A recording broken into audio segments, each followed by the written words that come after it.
Hello friends, welcome to my channel Dhanashree classes.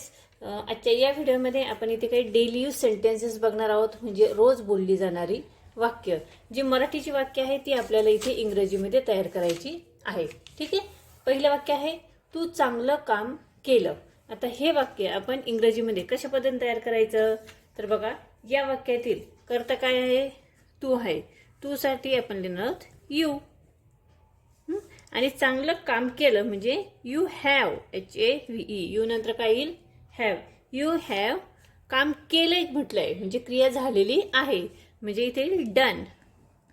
You have done a चांगलं काम म्हणजे good job, good job. ठीक आहे, पुढचं बघा, मी ऑनलाईन खरेदी करत आहे। हे वाक्य कसं लिहिणार? मी म्हणजे काय? आय नंतर काय येईल? एम। आता खरेदी करत आहे म्हणजे ही क्रिया चालू आहे। खरेदी करणे म्हणजे काय? Shopping, SHOPPING। क्रियापदाला ING लावलेलं आहे म्हणजे क्रिया चालू आहे। I am shopping. कशी खरेदी चालू आहे? Online, ONLINE।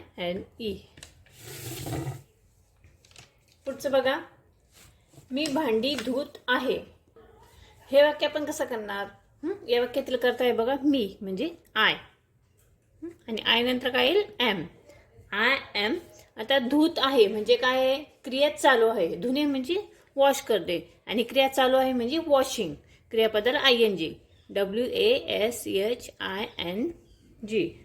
I am washing भांडी। भांडी म्हणजे utensils, UTENSILS।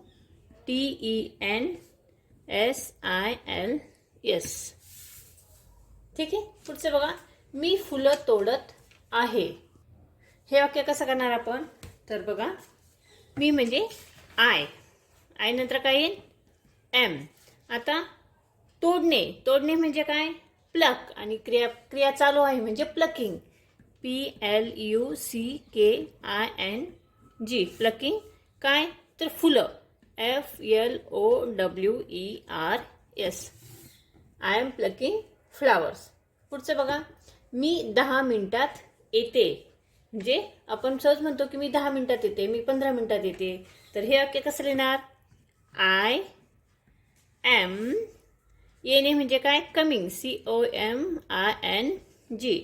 I am coming in 10 minutes, MINUTES।